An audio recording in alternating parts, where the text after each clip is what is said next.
Hello, ladies and gentlemen, and welcome to another episode of the Daily Friend Show. I'm your host, Nicholas Lorimer, and today I'm joined by Mr. Terence Corrigan. Terence, how are you this fine Monday morning, or afternoon, rather? I'm okay, Nicholas. How are you doing? Yeah, going on, powered by Recoffee, who are not a sponsor of this show, although if they have any desire to be so, you know our email address, hit us up.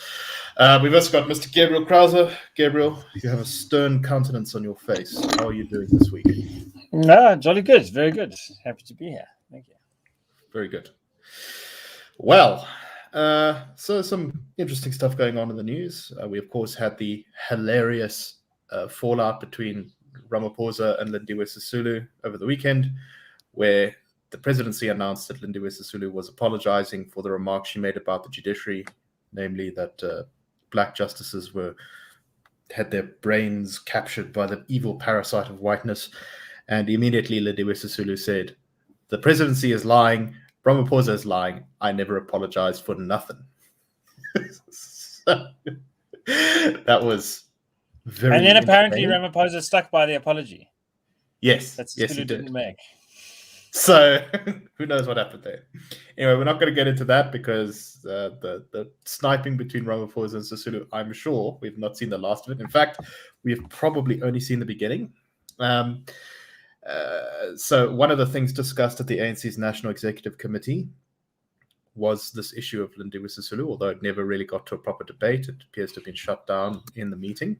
However, they did discuss instituting a basic income grant. So this is an idea that's been kicking about South Africa for quite a long time. In fact, I think it might even be the DA's policy to have a basic income grant. So it's not a new idea, but it is now being brought up again by the ANC's NEC, who said that the COVID Social Relief of Distress Grant, or the SRD, which is a 350 Rand grant given pretty much to anyone who said that they were left destitute by COVID, has, quote, made a significant positive impact on the lives of the poor, but more particularly the unemployed, and that government must examine the feasibility and affordability of providing some form of income support for the poor and unemployed going forward. So the COVID relief grant is expected to end in March, I think, and then the ANC NEC seems to be suggesting that we should move to having it as a more permanent feature of our social welfare net. So a couple of ways to tackle this. Terence, let me start with you. What do you make of this idea in principle and in practice?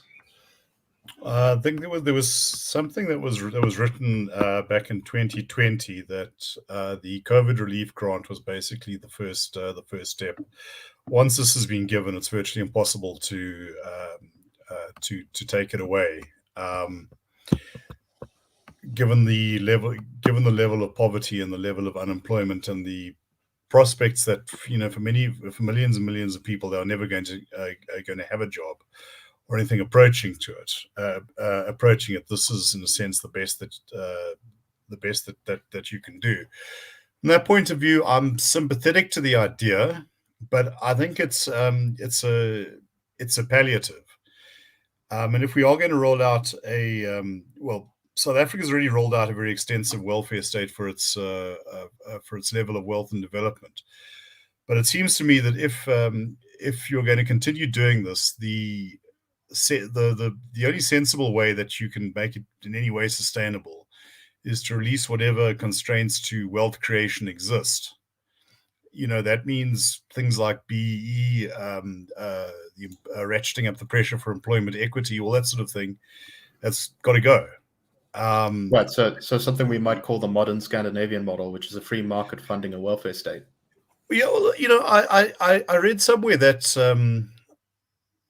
the Swedish model effectively leaves wealth producers to get on with what they do, and then has generous state and welfare benefits built into it. Now, don't get me wrong. I'm not saying that we should or we could import the Swedish model, holus bolus. But if we are going to go somewhere down that route, then at least let's look at some of the good ideas and not think that you can have everything you want at the same time. That's patently impossible.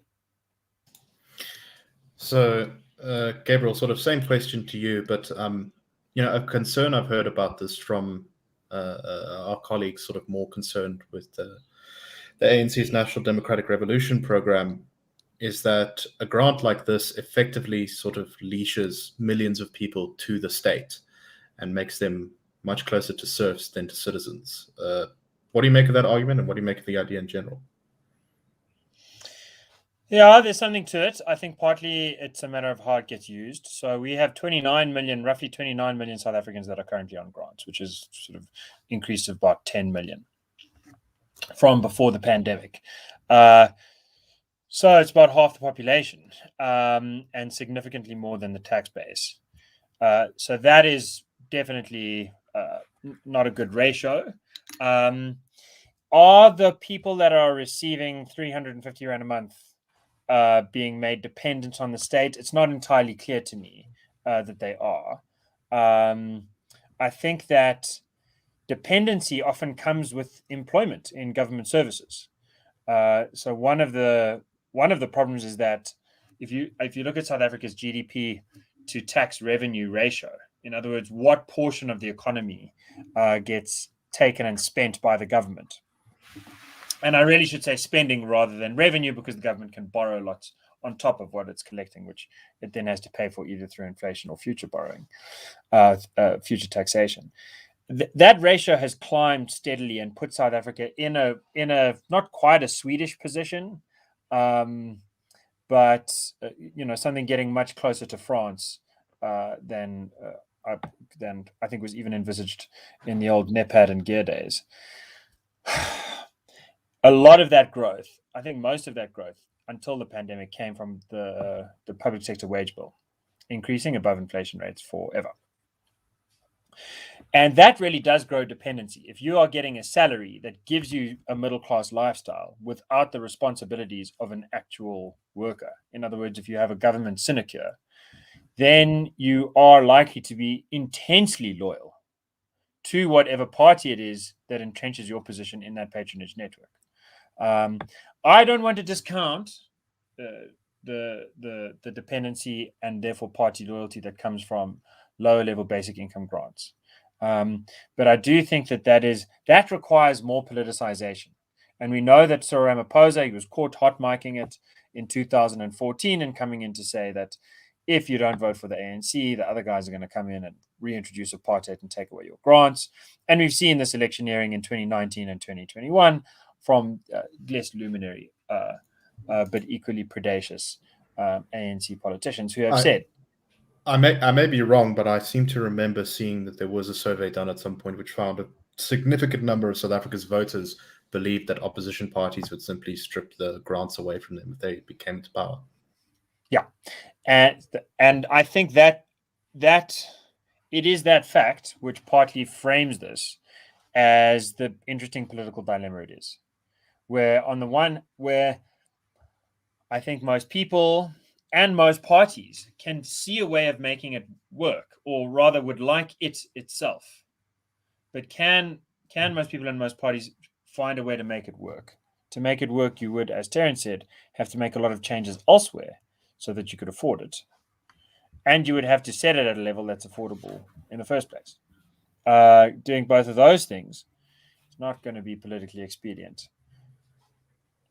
Therein lies the rub. Indeed.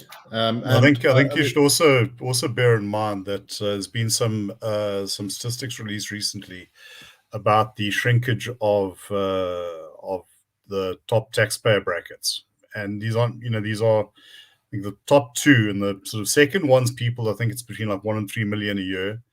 So these are people who are doing well, but they're not the sort of super wealthy. There's been something like a 10 percentage point reduction in those groups because people have given up on the country and they've left. I don't think that the full impact of the riots last year has been fully factored in. I think that there are a lot of people with money and entrepreneurial skills that are now on the move. That's exactly right. And, as is the usual role that seems to be in our politics, most of the government is very keen on an idea, and then the finance ministry sort of kind of ums and ahs and says, well, guys, I don't really know. So commenting on this, Finance Minister Enoch Godongwana said, yeah, I mean, maybe, quote, any social protection program should complement a vibrant job-creating economy, which perhaps is a bit of a tacit admission that it's going to be very difficult to make something like this work. Gabriel, any final thoughts? Just a short technical point from international experience. Once you impose a basic income grant and a national minimum wage, you find yourself in a politically very uncomfortable position unless you bring the basic income grant up to the position of the national minimum wage. Because otherwise people have to lose the grant when they start working, but they need to be working for a high enough price that they can get it. There's this sort of missing middle problem.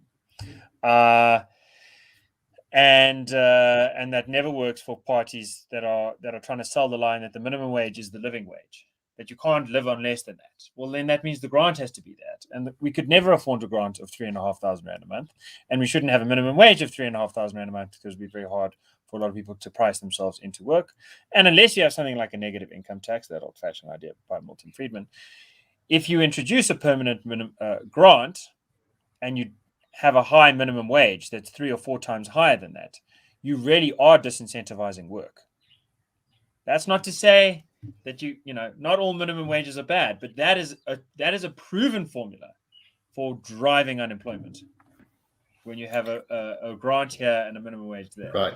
Right. No, exactly. And we don't have a lot of, let's just say there's not a lot of elasticity in the number of people we could afford to have unemployed in South Africa at this point, considering we're one of the highest in the world.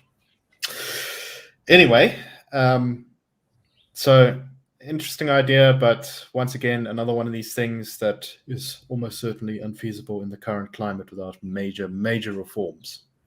And yes, I fear that something like this would be abused politically quite a lot. Anyway, let's move on to our next topic, and that is something that we don't know a huge amount about yet, but nothing's going to stop us from wildly speculating. So that is Albert Fritz, who is the Western Cape MEC, or I think they're actually called ministers in the Western Cape, who for community safety has been suspended by Western Cape Premier Alan Winde, pending an investigation into allegations made against him. Winde said, quote, "In the past week, serious allegations pertaining to the conduct of MEC Albert Fritz were brought to my attention. I have summoned the minister and informed him of the allegations and my decision to suspend him with immediate effect, which he has accepted.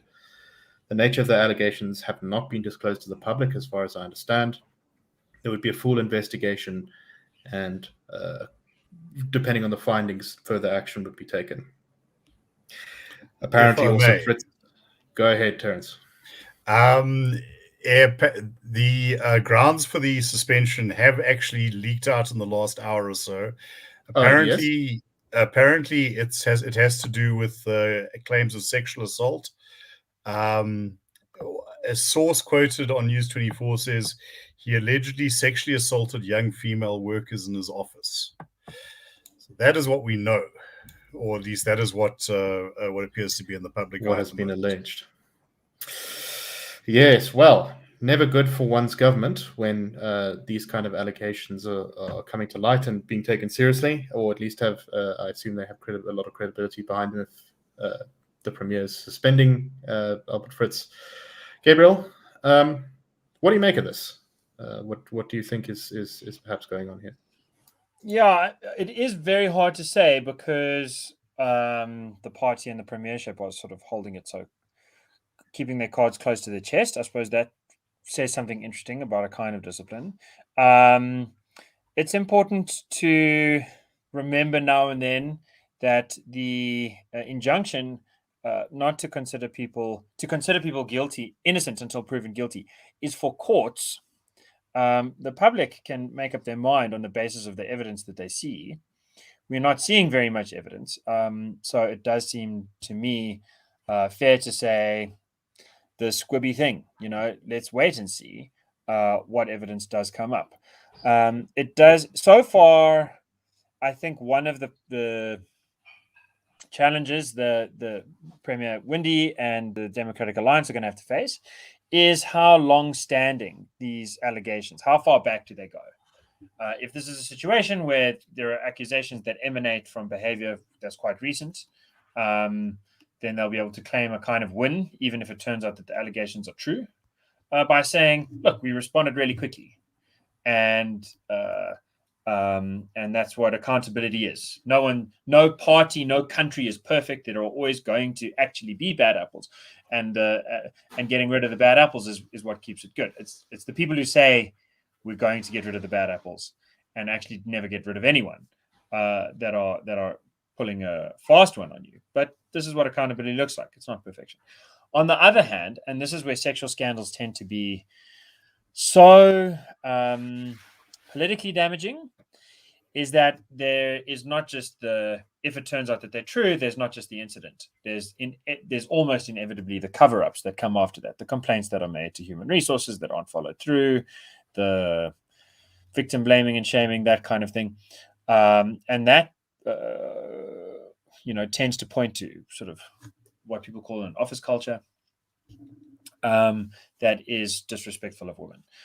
So that would be the worst case scenario for the DA, that these allegations turn out to be true and that they turn out to emanate from long ago, and therefore that there's been some kind of protection drawn around this particular official, Fritz. But I don't know either way, and I don't think anyone does, except for those on the inside track. No, exactly.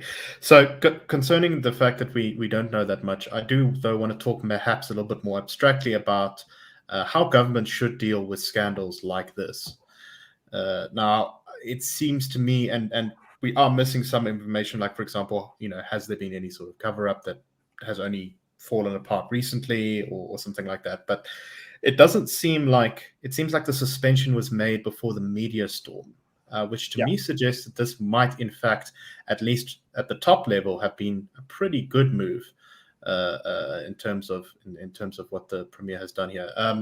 Terence, what do you make of this? I mean, we have this problem in South Africa of people being suspended forever, never being fired, and that kind of thing. I must say, I'm currently on a bit of a tear about thinking that the problem with the world is that not enough people get fired. What do you think about that? Well, I think you're quite correct there. According to that News 24 article, it says these allegations have been known since last year. Now, if that is true, we don't know whether that's since the 27th of December last year or whether that's since the 1st of January last year. So yes, we don't. It's not very helpful. We don't know. We don't know how long these have been. These have been in the air. There might have been some preliminary investigation. I think if there is a solid prima facie case that somebody has misbehaved, then suspension is something that would seem to me to make sense, provided the allegations are then looked at properly, thoroughly, and are dealt with quickly. I remember in Brian Pottinger's book, The Mbeki Legacy, he referred to a case of a suspended correctional services official somewhere in KwaZulu-Natal who had apparently been on suspension for something like 4 or 5 years. And I think, in the interim, the Mbeki Legacy was published in 2008, if memory serves. We've probably got people who've been able to just sit it out more or less permanently. Yeah, obviously, you don't want that. I am, however, very reluctant to go the route that an accusation automatically makes you guilty. Back in the 1990s, there was a proposal for tightened bail conditions, which said that if someone was accused of a particular category of crime, they would automatically be denied bail. Now, that seems to me to be meting out punishment before you've actually heard a case, and also seems to be seems to mistake the place of bail, as a means to sort of safeguard the public interest as an interim measure versus being a form of punishment right off the bat. And I think the same can be said for things like suspension. And for me, that suspension should neither be a punishment nor a reward. It's an interim measure to safeguard the integrity of a process. It's good, I think, that they've taken, on the basis of what we know, they have taken some sort of action, and perhaps we could see more of this. We could see more of this throughout the country. Though, as I reiterate, this should not be taken as evidence or otherwise of his guilt. And if there's nothing to these allegations, then he should return to work with his reputation intact. Right. So I think this is the DA, if it performs as well, might have an opportunity to pull off a bit of a win from, something like this happening, which is, it's never great when something like this happens to a senior member of your government. But it's going to be, if they deal with the investigation properly and quickly, and if the correct actions are taken depending on the outcome of that investigation, either he is fired or exonerated, that'll really give them an opportunity to kind of to distance themselves from the way that a lot of other provincial governments are run. Of course, when one is in this situation in politics, there's a lot of temptations to fudge things, and that would, I think, probably be pretty disastrous for them. Any final thoughts, Gabriel, before we move on? No, I think you nailed it there. Cool. All right. So we're once again seeing, as an ANC elective conference comes up, we're seeing a lot of sort of song and dance around between the various pieces of the ANC and their allies in COSATU and the Communist Party. COSATU's president, Zingiswa Lozi, has once again done something that COSATU does, I'm pretty sure, before every ANC elective conference, which is kind of pretend like COSATU is an independent organization, sort of slightly separate from the ANC. He's criticized the ANC, saying that those who cannot align themselves with the alliance movement and the constitution it developed must leave the ANC, and that there needs to be more discipline in the organization, and that COSATU is not the only, the ANC is not the only organization that goes to an elective conference. So it looks like COSATU is lining up behind Ramaphosa for the elective conference, because this is clearly a shot at Lindiwe Sisulu. So Gabriel, let me start with you. I suspect that a lot of political commentary over at least the next couple of months is going to be about, whether Ramaphosa is going to survive an electoral challenge inside the ANC. I think you agree that that's not very likely, and that's kind of not something that we really should be focusing on. What are your thoughts on that?